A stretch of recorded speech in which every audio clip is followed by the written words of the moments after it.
तो मैं स्वतंत्र वीर सावरकर के संदर्भ में कांग्रेस को सिर्फ इतना याद दिलाना चाहता हूं कि स्वतंत्र वीर सावरकर भारत के इतिहास के इकलौते स्वतंत्रता संग्राम सेनानी थे जिन्हें 2 जन्मों का कारावास हुआ था। मित्रों, आज हम आपके समक्ष एक बहुत गंभीर परंतु चिंताजनक विषय रखना चाहते हैं। जैसा आप सभी ने अभी मीडिया में देखा होगा कि दिल्ली में 5,600 करोड़ रुपए की ड्रग्स बरामद हुई हैं।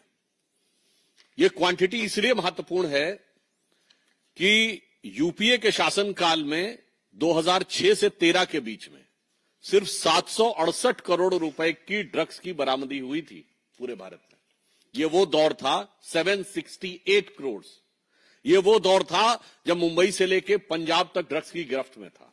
और अगर एक जगह पे 5,600 करोड़ रुपए की ड्रग्स पकड़ी गई है, और यह भी बता दूं 14 से 22 के बीच में हमारी सरकार ने 22,000 करोड़ रुपए की ड्रग्स पकड़ी, उससे अधिक चिंता की बात यह है कि इसका जो मुख्य आरोपी है, जो किंगपिन है, जिसका नाम तुषार गोयल है, जिसका डिक्की गोयल के नाम से सोशल मीडिया अकाउंट है, वो इंडियन यूथ कांग्रेस के आरटीआई सेल का चीफ है। बहुत गंभीर बात है। यानी अब यह बात साफ हो रही है कि राहुल गांधी की मोहब्बत की दुकान में अभी तक नफरत के सामान तो दिख रहे थे, अब नशे का सामान भी मिलने लगा है। और यह बात हम आपके समक्ष केवल आरोप लगाने के लिए नहीं कह रहे हैं। हमारे पास वो इंडियन यूथ कांग्रेस के में मुख्य आरोपी तुषार गोयल का अपॉइंटमेंट लेटर है।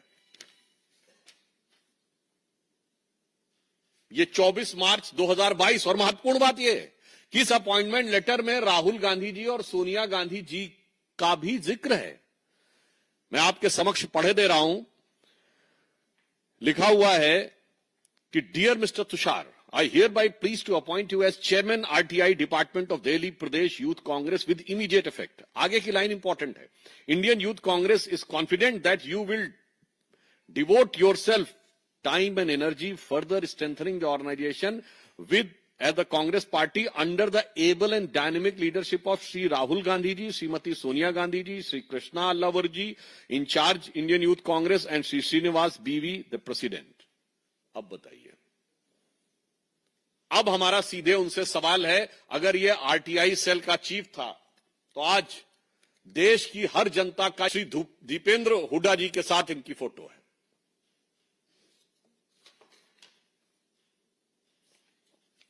मामला इतना ही नहीं है, अन्य वरिष्ठ नेता कांग्रेस के ऑर्गेनाइजेशन सेक्रेटरी केसी वेणुगोपाल जी के साथ इनकी फोटो है। फोटो तो कई बार पब्लिक डोमेन में कोई भी खिंचा लेता है, मगर एजेंसियों को उसके फोन से दीपेंद्र हुड्डा जी का नंबर भी बरामद हुआ है। अब इसके बाद बहुत साफ हमारा मानना है कि this is a right to information of every citizen of the country and Haryana कि कांग्रेस का इससे क्या कनेक्शन है। यदि दीपेंद्र हुड्डा जी के साथ न सिर्फ फोटो है बल्कि उसके मोबाइल में उनका नंबर है, यूथ कांग्रेस का अपॉइंटमेंट लेटर है जिसमें dynamic leadership and blessings of Rahul ji और सोनिया जी का भी जिक्र है, तो अब ये सवाल बहुत गहरे होते हैं, जिसमें हमारे 2-3 प्रमुख सवाल हैं। नंबर 1, ये जो पैसा बरामद हुआ है, ये पैसा कांग्रेस पार्टी के एक पदाधिकारी के ड्रग तस्करी में इन्वॉल्व होने का है। तो क्या इससे पहले अन्य पैसे भी आ चुके हैं? कांग्रेस पार्टी इसका जवाब दे। ये शक पैदा होता है। दूसरा शक, ये जो पैसा है, क्या ये चुनाव की प्रक्रिया के लिए तो नहीं प्रयोग हो रहा था? 5,600 करोड़ रुपए किस पर्पस से था और कांग्रेस पार्टी से इसका क्या संबंध है? तीसरा प्रश्न, क्या कांग्रेस पार्टी ने किसी ड्रग माफिया को या ड्रग पेडलर को अपनी पार्टी का पदाधिकारी बनाने में यह शक पैदा होता है कि किसी प्रकार का कोई अरेंजमेंट तो नहीं है? हम ये साफ पूछना चाहते हैं कि अगर उनकी सरकार यदि आ जाती तो इस प्रकार के ड्रग माफिया को हरियाणा में काम करने के लिए उसी प्रकार की छूट मिलती है। ये 3 सवाल देश की जनता के सवाल हैं और ये शक पैदा करते हैं। कांग्रेस को स्पष्टीकरण चाहिए और ये इसलिए गंभीर सवाल हैं क्योंकि आप सभी प्रबुद्ध हैं और मैं देश के प्रबुद्ध नागरिकों से भी कहना चाहता हूं, किसी देश को बर्बाद करना हो तो 2 प्रकार की चीजों का प्रयोग किया जाता है। एक, उस देश की जनता के बीच में भ्रम पैदा करो और दूसरा, सीधे उसकी युवा पीढ़ी को ड्रग्स में इन्वॉल्व कर दो। आज हम ये पूछना चाहते हैं कि देश में भ्रम पैदा करने के लिए अनेक अंतर्राष्ट्रीय शक्तियों, संस्थानों के साथ कांग्रेस पार्टी के संबंध यदा कदा उजागर हो रहे हैं। अब देश के युवाओं को सीधे नशे में इन्वॉल्व करने वाले इतने बड़े कांड के साथ कांग्रेस के ऑफिशियल पदाधिकारी का सीधा संबंध उजागर होना बहुत गहरे और खतरनाक संकेत देता है। अर्थात देश कितने गहरे और गंभीर संकट में आ सकता है इन लोगों के हाथ में थोड़ी सी भी शक्ति आने से, यह आप बहुत सहज रूप से समझ सकते हैं। तो हम इसलिए आज इस विषय के ऊपर गंभीर चिंता व्यक्त करते हुए पुनः अपने 3 सवाल कांग्रेस से दोहराते हैं। नंबर 1, इस मुख्य आरोपी तुषार गोयल जो कि कांग्रेस का पदाधिकारी है, जिसका नियुक्ति पत्र उपलब्ध है, उसका कांग्रेस के साथ किस प्रकार का संबंध है? सिर्फ राजनीतिक संबंध है या व्यवसायिक संबंध भी है? This relationship is only political और there is also a financial dimension involve. दूसरा, ये जो पैसा इन्वॉल्व हुआ है, क्या ये पैसे की जानकारी कांग्रेस पार्टी को है और क्या इससे पहले भी पैसे आ चुके हैं? तीसरा, इस प्रकार के लोगों को पार्टी में पदाधिकारी बनाकर क्या कांग्रेस ने ड्रग के किसी नेटवर्क के साथ कांग्रेस के कुछ नेताओं का क्या ऐसा अरेंजमेंट तो नहीं है कि उन्हें आश्वासन दिया हो कि यदि उनकी सरकार आएगी तो जैसे पंजाब ड्रग्स की गिरफ्त में आया वैसे ही हरियाणा को भी वो उसका मार्ग प्रशस्त करेंगे? और इस विषय में अधिक महत्वपूर्ण यह है कि कांग्रेस के सबसे सीनियर नेता हुड्डा परिवार को इस बारे में जवाब देना है, जो पूर्व मुख्यमंत्री रहे हैं और उनके बेटे कांग्रेस के युवा नेता हैं, उनके साथ फोटो और उनका नंबर। तो जवाब कांग्रेस पार्टी से चाहिए और जवाब हरियाणा कांग्रेस से चाहिए और जवाब हुड्डा परिवार से चाहिए। देखिए, पहले तो कांग्रेस के कर्नाटक सरकार के किन किन मंत्रियों के विवादित बयानों पर जवाब दिया जाए। चुनाव से पहले आपको याद हो कि वो डीके सुरेश ये बोल दिए थे कि टैक्स कलेक्शन ज्यादा होता है तो हम अलग हो सकते हैं।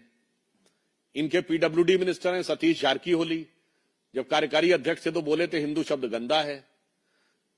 खड़गे जी के बेटे हिंदू धर्म के बारे में क्या क्या बोल चुके हैं।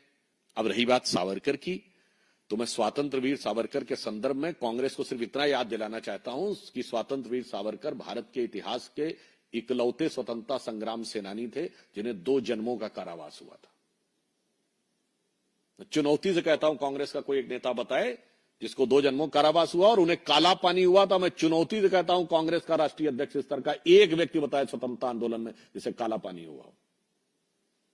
और जिस वर्ष में हुआ है, सावरकर जी को सजा 1910 में हुई। आप सब जाइए और चेक करिए 1910 में कांग्रेस का अध्यक्ष कौन था? William Wedderburn, secretary of the British government. British सरकार के हुक्मरान के पैरों तले बैठे थे 1910 में, जिस वर्ष ब्रिटिश सरकार वीर सावरकर को अपना सबसे बड़ा दुश्मन मानकर काला पानी की सजा दे रही थी। मुझे लगता है बस ये तथ्य काफी है ये बताने को कि जिन लोगों ने, जिनके कभी राष्ट्रीय स्तर के किसी नेता ने, आप बताइए, जो अंग्रेजों की गोली से मारा गया हो। नंबर 2, कांग्रेस का कोई राष्ट्रीय स्तर का नेता बताइए जिसको फांसी हुई हो। नंबर 3, कांग्रेस का कोई राष्ट्रीय स्तर का नेता बताइए जो काला पानी हुआ हो। नंबर 4, लाला लाजपत राय जी जो 1920 में कांग्रेस के अध्यक्ष थे, उनके अलावा राष्ट्रीय स्तर का एक नेता बताइए जिसको लाठियां पड़ी हो और लाठियों की वजह से, वो गंभीर चोट की वजह से मारे गए हो। मगर उसके बावजूद जो ना लाठी खाए, ना गोली खाए, ना फांसी पे गए, ना काला पानी में गए, आजादी उन्होंने दिलाई, जिनके लिए मुझे वो पंक्ति याद आती है कि नौरंगिए सियासते दौरा तो देखिए कि मंजिल मिली उन्हीं को जो शरीके सफर न थे। और वही आज हमसे सवाल पूछ रहे हैं। देखिए, जांच एजेंसियां तथ्यों और साक्ष्यों के आधार पर कार्य कर रही हैं और जो जो जांच आगे बढ़ेगी जिस जिस व्यक्ति की आवश्यकता होगी पूछताछ अथवा चार्जशीट का कार्य ये न्यायिक प्रक्रिया की देखरेख में जांच एजेंसियों के द्वारा किया जा रहा है। देखिए, ये बहुत स्थापित और व्यवस्थित रूप से भारत में घुसपैठ और उस घुसपैठ को राजनीतिक और संवैधानिक संरक्षण विगत कई दशकों से दिया जा रहा था और मोदी जी की सरकार आने के बाद ही उसके ऊपर एक नियंत्रण आया है। और सबसे बड़ी बात तो क्या है, आपको याद हो झारखंड के मुख्यमंत्री हेमंत सोरेन जी का भी कुछ दिन पहले का तो बयान है, जब उनसे कहा गया कि झारखंड में बांग्लादेशी घुसपैठियों की संख्या बढ़ रही तो उन्होंने कहा पश्चिम बंगाल में ज्यादा बढ़ रही है। तो पहली बात तो यह कि झारखंड की सरकार ने मान लिया कि उनके यहां बढ़ रही है और दूसरा यह भी स्थापित कर दिया कि इंडी गठबंधन का जो दूसरा राज्य है वहां सबसे ज्यादा बढ़ रही है। और मैं पुनः यह फैक्ट आप लोगों को दोबारा रिमाइंड करे देना चाहता हूं, इसका इंडी गठबंधन से क्या कनेक्शन है। इस चुनाव में सबसे बड़ी जीत लोकसभा चुनाव में कांग्रेस को असम की धुबरी सीट पर मिली है, जहां कांग्रेस के रकीबुल हसन 10,25,000 से जीते हैं। और असम और पूर्वोत्तर में धुबरी के बारे में यह आम जनश्रुति है, आम धारणा है कि वो बांग्लादेशी घुसपैठियों का गढ़ है। मैं सिर्फ ये कहूंगा कि जो शीश महल ने उनके अंदर के ख्वाबों को जिस तरीके से शीशे की तरह साफ कर दिया है, अब वो कुछ भी कर लें, मुझे लगता है अब वो बात बनने वाली नहीं है। क्योंकि वो अरविंद केजरीवाल जी जो एक साधारण सी टी शर्ट पहन के रेनॉल्ड का पेन लगाकर चलते थे, उनके शीश महल में 1 करोड़ रुपए की लागत के पर्दे लगे थे, कई लाख रुपए की कीमत के कमोड लगे थे। तो इस ढंग से अब यह साफ हो गया, अब वो चाहे किसी भी घर में चले जाएं, फितरत थोड़ी बदल जाएगी। जो कहा गया है ना, बिगड़ी बात बने नहीं, लाख करो किनकोए, रहीमन बिगड़े दूध को मथे न माखन होए।